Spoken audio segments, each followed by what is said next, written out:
आप सभी साथियों को क्रांतिकारी नमो बुधाय, जय भीम, जय भारत, जय संविधान। दोस्तों मैं रमन उजारन और आप देख रहे हैं अध्यात्म पावर। साथियों, वर्तमान बीजेपी सरकार यानी मनुवादी सरकार में जिस तरह से लगातार दलितों पर अत्याचार हो रहे हैं, ये आपको बताने की जरूरत नहीं है। किस तरह से भाजपा सरकार में साथियों आप देखते हैं कि दलितों को मारा पीटा जाता है, दलितों पर अन्याय होते हैं। जब दलित के मामले होते हैं तो कैसे गोदी मीडिया भी कहीं न कहीं खबर दिखाने का प्रयास नहीं करती है। तो यहाँ से आप समझ सकते हैं साथियों कि दलितों पर अत्याचार कहीं न कहीं एक षड्यंत्र के तौर पर अत्याचार है और इसको बढ़ावा भी कहीं न कहीं ये सरकार देती है। आपने देखा होगा साथियों कि जब दलितों के ऊपर कोई मामले आते हैं तो कैसे प्रशासन भी दलितों के मामले को नज़रअंदाज करती है, साथ ही साथ सरकार भी किस तरह से भेदभाव करती है, ये आपको बताने की ज़रूरत नहीं है। बहुत सारे साथियों हाल ही के कुछ ऐसे कांड, जिस कांड को आपने सुना, कैसे मुजफ्फरनगर के सरदना थाना क्षेत्र के अंतर्गत कपसाड़ गांव में एक दलित मां की निर्मम तरीके से हत्या कर दी गई। कैसे उस मां के सामने ही उसकी बेटी को अगवा किया गया और जब मां उस बच्ची को बचाने के लिए आगे बढ़ी तो कैसे उस अपराधी ने उस मां के गले को काट कर उसकी हत्या कर दिया। तो साथियों, ये तो अक्सर आप ऐसी घटनाएं देखते रहते हैं। सोनू कश्यप को आपने देखा कि किस तरह से जो ठाकुर समाज के लोग थे उसको पहले मारते हैं, ईंट द्वारा कुचलते हैं, उसके बाद किस तरह से मोबिल छिड़क कर उसको जला देते हैं। तो ये जो घटना है साथियों, सरकार के लिए भी आम बात है और पुलिस प्रशासन के लिए भी आम बात है। मनीषा बहन का जो कांड आपने देखा साथियों कि किस तरह से रात को ही उसका अंतिम संस्कार पुलिस द्वारा कर दिया जाता है। उसके साथ किस तरह से दरिंदगी हुई थी, 4 लोगों ने उसके साथ दरिंदगी की, उसके बाद उसकी जीभ को काट दिया ताकि वह बयान न दे सके। अंतिम सांस तक लड़ी लेकिन वो अपनी जान नहीं बचा पाई। इसके बावजूद साथियों अभी तक अपराधियों को सज़ा नहीं मिली। तो दलितों पर जो अत्याचार है साथियों हर रोज़ होते हैं और इस पर सरकार कितना ध्यान देती है, पुलिस प्रशासन कितना एक्टिव रहती है, ये आपको बताने की ज़रूरत नहीं है। लेकिन साथियों, जब सुप्रीम कोर्ट दलितों के खिलाफ खड़ा हो जाए, चूँकि सुप्रीम कोर्ट बाबा साहब डॉक्टर भीमराव अंबेडकर के लिखे गए संविधान पर जो दलित समाज को भरोसा है, जो उनके बनाए गए कानून पर भरोसा है, अब कहीं ना कहीं भारतीय संविधान की भी धज्जियाँ उड़ाई जा रही हैं। और यहाँ तक कि सुप्रीम कोर्ट में बैठे हुए जो मनुवादी जज हैं, इन मनुवादी जजों ने जिस तरह से दलितों के खिलाफ फैसला लेना शुरू कर दिया है, इसी बात से साथियों आप अंदाज़ा लगा सकते हैं कि इनकी कितनी घटिया सोच है। एक नरेंद्र कुमार व्यास जो छत्तीसगढ़ हाईकोर्ट का जज, जिसने एक फैसला सुनाया था कि अगर किसी महिला के योनि पर कोई पुरुष लिंग रखकर वीरपात करता है तो उसे अपराध नहीं कहा जाएगा। सोचिए साथियों कि ऐसे मानसिकता वाले जज अगर सुप्रीम कोर्ट से लेकर हाई कोर्ट में बैठे रहेंगे तो फिर दलितों के साथ कैसे इंसाफ होगा, कैसे हमारी माता बहनों के साथ न्याय होगा। आप इसी बात से अंदाज़ा लगा सकते हैं कि महिलाओं और दलितों के प्रति कितनी जिम्मेदार ये सुप्रीम कोर्ट है और ये हाई कोर्ट है। अब बता दें साथियों कि सुप्रीम कोर्ट का एक ऐसा फैसला आया है जिस फैसले ने पूरे दलित समाज को हिला कर रख दिया है। यानी जो SC ST एक्ट पर दलित समाज गर्व महसूस करता है, जिसको लगता है कि यह सुरक्षा कवच है, उस सुरक्षा कवच पर सेंध लगा कर रख दिया है सुप्रीम कोर्ट ने। बता दें साथियों कि अब दलितों को अगर बंद कमरे में गाली दिया जाता है, फ़ोन पर गाली दिया जाता है और कहीं निजी घर में उसको पकड़कर बांध कर गाली दिया जाता है तो ये अपराध नहीं है। साथियों आपने सही सुना, ये फैसला जो है सुप्रीम कोर्ट द्वारा लिया गया है। तो इसी बात से साथियों आप अंदाज़ा लगा सकते हैं कि सुप्रीम कोर्ट और हाई कोर्ट में जो जज बैठे हैं उनकी कितनी घटिया सोच है। मतलब खुली तौर पर छूट दे दी गई है कि कोई भी अगर किसी दलित समाज के व्यक्ति को जबरन पकड़कर घर में धमकी देता है, उसको गाली देता है, उसको चमार भंगी हरिजन कुछ भी कहता है, कोई अपराध नहीं है। ये छूट जो है सुप्रीम कोर्ट ने दे रखी है। और ये जो जानकारी है साथियों आपको बता दें कि भीम आर्मी चीफ चंद्रशेखर आज़ाद ने दिया है और काफ़ी उन्होंने आक्रोश भी दिखाया है, काफ़ी गुस्सा भी हुए हैं भीम आर्मी चीफ चंद्रशेखर आज़ाद और जमकर सुप्रीम कोर्ट पर बरसे हैं। आखिर भीम आर्मी चीफ चंद्रशेखर आज़ाद ने क्या कहा है, तो सुनिए भीम आर्मी चीफ चंद्रशेखर आज़ाद ने क्या कहा है। तो दोस्तों आप देख सकते हैं यहाँ पर भीम आर्मी चीफ चंद्रशेखर आज़ाद ने पोस्ट करते हुए लिखा है कि माननीय न्यायालय द्वारा बार बार अपने आदेशों और व्याख्याओं के माध्यम से अनुसूचित जनजाति अत्याचार निवारण अधिनियम को कमज़ोर करने का काम किया जा रहा है। यह बेहद चिंताजनक और दुर्भावनापूर्ण है। दिनांक 11 मई को माननीय उच्चतम न्यायालय द्वारा दिए गए आदेश में सार्वजनिक दृष्टि की शर्त लगाकर जाति सूचक गाली को अपराध की परिभाषा से बाहर किया गया। वहीं कुछ महीनों पूर्व दिसंबर 2025 में कलकत्ता उच्च न्यायालय ने यह कहा कि फ़ोन पर जाति सूचक गाली गलौज किए जाने वाले SC/ST एक्ट के प्रावधान लागू नहीं होते, जो कि न्याय की मूल भावना के खिलाफ है। मेरा सवाल है माननीय न्यायालय से, क्या अब दलितों का अपमान लोकेशन और माध्यम देख कर तय होगा? क्या चारदीवारी के भीतर या फ़ोन पर किया गया जाति अपमान अपराध नहीं माना जाएगा? ऐसे फैसले यह संकेत देते हैं कि न्यायिक व्याख्या के जरिए इस सशक्त कानून के प्रभाव को सीमित किया जा रहा है, जिससे पीड़ितों को न्याय मिलने में और अधिक कठिनाई उत्पन्न हो सकती है।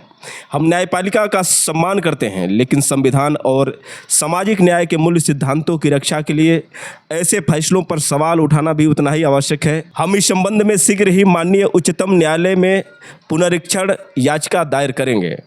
तो दोस्तों आपने सुना किस तरह से भीम आर्मी चीफ चंद्रशेखर आज़ाद ने इस फैसले को लेकर काफ़ी निंदा की है और साथ ही साथ उन्होंने चेतावनी भी दी है। यहाँ तक कि भीम आर्मी चीफ चंद्रशेखर आज़ाद ने ये बोल दिया है कि कहीं ना कहीं संविधान के साथ ये खिलवाड़ है और दलितों के साथ ये अन्याय है। अब साथियों इस मामले पर क्या पूरा बहुजन समाज एक हो पाएगा? सबसे बड़ा सवाल ये है, क्या दलितों के न्याय की लड़ाई सिर्फ चंद्रशेखर आज़ाद की जिम्मेदारी है या फिर उनकी भी है, जो दलितों के नाम पर राजनीति करते हैं, जो दलितों की सुरक्षा पर विशेष तौर से ट्विटर पर या फिर फेसबुक पर अपनी राय देते हैं। लेकिन क्या ये जो फैसला आया है, इस फैसला को लेकर वो आवाज़ उठाएंगे? क्या फिर से एक बार फिर बहुजन समाज के लोग सड़कों पर उतरेंगे? अगर नहीं उतरेंगे तो फिर क्या करेंगे? वो सोशल मीडिया पर जो चंद्रशेखर आज़ाद के खिलाफ बहुजन समाज के कुछ तुच्छ मानसिकता के लोग जो चंद्रशेखर आज़ाद को ट्रोल करने का प्रयास करते रहते हैं, उनकी लड़ाई सिर्फ चंद्रशेखर आज़ाद से है, उनकी लड़ाई मनुवादियों से नहीं है। उनके पोस्ट आप देखेंगे तो सिर्फ चंद्रशेखर आज़ाद और भीम आर्मी के कार्यकर्ताओं, आज़ाद समाज पार्टी के कार्यकर्ताओं को ट्रोल करने का होता है। और आपको बता दें साथियों कि जो ये पोस्ट करते हैं कोई और नहीं होते हैं, ये बहुजन समाज पार्टी के समर्थक होते हैं। तो क्या बहुजन समाज पार्टी द्वारा उनको यही सिखाया जाता है कि आप चंद्रशेखर आज़ाद के खिलाफ इस तरह से बयान दें? क्या आपकी जिम्मेदारी सिर्फ यही है कि चंद्रशेखर आज़ाद को आप ट्रोल करें, उनको गालियां दें, उनके खिलाफ पोस्ट करें? बाकी और आप लोगों की जिम्मेदारी नहीं है। जब बाबा साहब डॉक्टर भीमराव अंबेडकर का अपमान होता है, जब अनिल मिश्रा गैंग के लोग बाबा साहब डॉक्टर भीमराव अंबेडकर को गाली देते हैं, बाबा साहब डॉक्टर भीमराव अंबेडकर के छायाचित्र को जलाते हैं, तो फिर आप लोग कहाँ चले जाते हैं? उस समय आप लोगों के मुंह से आवाज़ नहीं आती है। जब दलितों पर अत्याचार होता है, उत्पीड़न होता है, दलितों को मारा पीटा जाता है, तो फिर आपकी आवाज़ नहीं निकलती है। आखिर क्यों सिर्फ आप चंद्रशेखर आज़ाद के बारे में ही इस तरह के घटिया पोस्ट करते हैं? क्या आप लोगों की जिम्मेदारी और कुछ नहीं रह गई है? या फिर घर बैठे आप लोगों की ड्यूटी है कि सिर्फ चंद्रशेखर आज़ाद को बदनाम करना है? क्या ये जो मामला है आप लोगों के लिए कुछ मायने नहीं रखता है? क्या ये जिम्मेदारी सिर्फ चंद्रशेखर आज़ाद की है? क्या ये जिम्मेदारी सिर्फ भीम आर्मी और आज़ाद समाज पार्टी के लोगों की है? तो साथियों वक्त अब क्रांति की है, इस तरह से आपस में लड़ने की नहीं है। और तमाम बहुजन समाज पार्टी के लोगों से मैं अपील करूंगा कि आप लोग ऐसे मामले पर खामोश न रहें, आप लोग भी आवाज़ उठाएं। आप लोगों की ये कमज़ोरी कहीं ना कहीं मनवादियों को मजबूती दे रही है। ये 15% के लोग 85% पर हावी क्यों हैं? क्योंकि वो जानते हैं कि 85% के लोग एक ही नहीं हैं। वो जानते हैं कि इनको आसानी से हम दबा सकते हैं। और यही कारण है साथियों कि सुप्रीम कोर्ट से लेकर सरकार, प्रशासन सभी एक हुए हैं चुनाव आयोग भी उनके साथ मिल गया है और ये 15% हमेशा राज करते जा रहे हैं। लाख प्रयास कर लो लेकिन फिर भी सरकार इन्हीं की बन रही है। आखिर ईवीएम के खिलाफ भी आवाज़ उठाने वाला कौन है?